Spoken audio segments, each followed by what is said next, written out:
जय भोलेनाथ जय दीनानाथ। ऋषि गौर देखी तह कैसी, मूरत मंत तपस्या जैसी।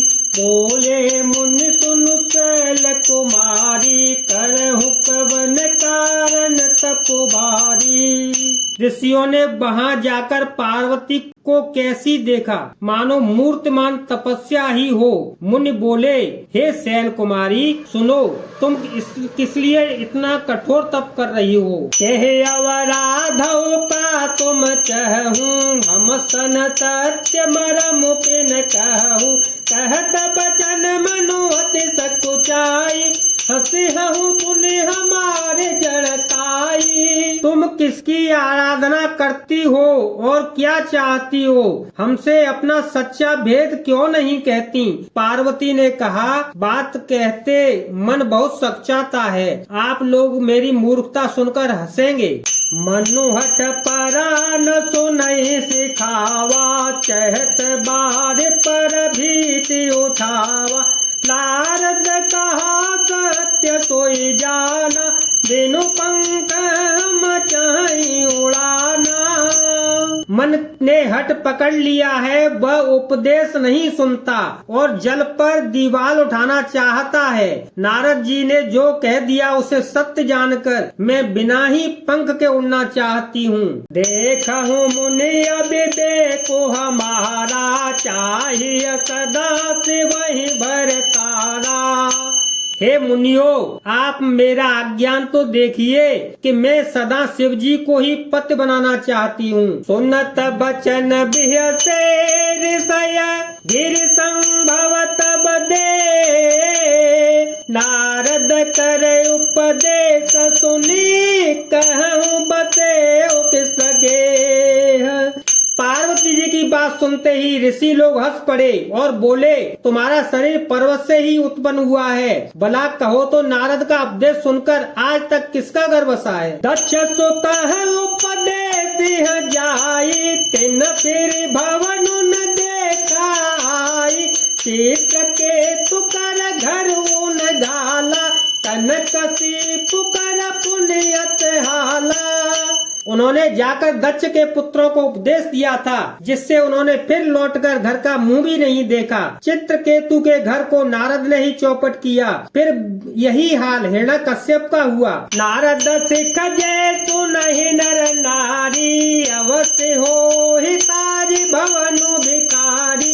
मन कपटी तन सज्जन चीना, आप सर सब ही चहकीना। जो स्त्री पुरुष नारद की सीख सुनते हैं, वे घर बार छोड़कर अवश्य ही भिखारी हो जाते हैं। उनका मन तो कपटी है, शरीर पर सज्जनों के चिन्ह हैं, वे सभी को अपने समान बनाना चाहते हैं। तेहि के बचन मान विश्वासा, तुम चाहो पति सहज उदाता। मेरे गुण नीलज कुबे सुख पाली, अकुल यगेह दिगंबर ब्याली। उनके वचनों पर विश्वास मानकर तुम ऐसा पति चाहती हो जो स्वभाव से ही उदासीन, गुणहीन, निर्लज्ज, बुरे बेस वाला, नर कपालों की माला पहनने वाला, कुलहीन, बिना घर बार का, नंगा और शरीरों पर सांपों को लपेटे हुए है। कहूँ कवन सुख सबर पाए, भल भूली हूँ ठग तो के बोराए। पंच कहे शिव शक्ति विवाही, पुण्य वडेर मराए हिताई। ऐसे बर के मिलने से कहो तुम्हें क्या सुख होगा। तुम उस ठग नारद के बहकावे में आकर खूब भूली। पहले पंचों के कहने से शिव ने सती से विवाह किया, परंतु फिर उसे त्याग कर मरवा ही डाला। अब सुख सोवत सोच नहीं, भीख माँ के भव खाय। सहज एकातिह के भवन, कबहु किनार खटाय। अब शिव को कोई चिंता नहीं रही, भीख मांगकर खा लेते हैं और सुख से सोते हैं। ऐसे स्वभाव से ही अकेले रहने वालों के घर भी भला क्या कभी स्त्रियां टिक सकती हैं। अजहो मानहु कहा हमारा, तो हम तुम कहूँ बरु नीक बिचारा। अति सुंदर तुझ सुखद सुशीला, का वही वेद जा अब भी हमारा कहा मानो, हमने तुम्हारे लिए अच्छा वर विचारा है। वह बहुत ही सुंदर, पवित्र, सुखदायक और सुशील है, जिसका यश और लीला वेद गाते हैं। दूषण रहित सकल गुण राशि, श्रीपतिपुर बैकुंठ निवासी, असबर तुम ही मिलाऊ आनी, सुनत बिहस कह बचन भवानी।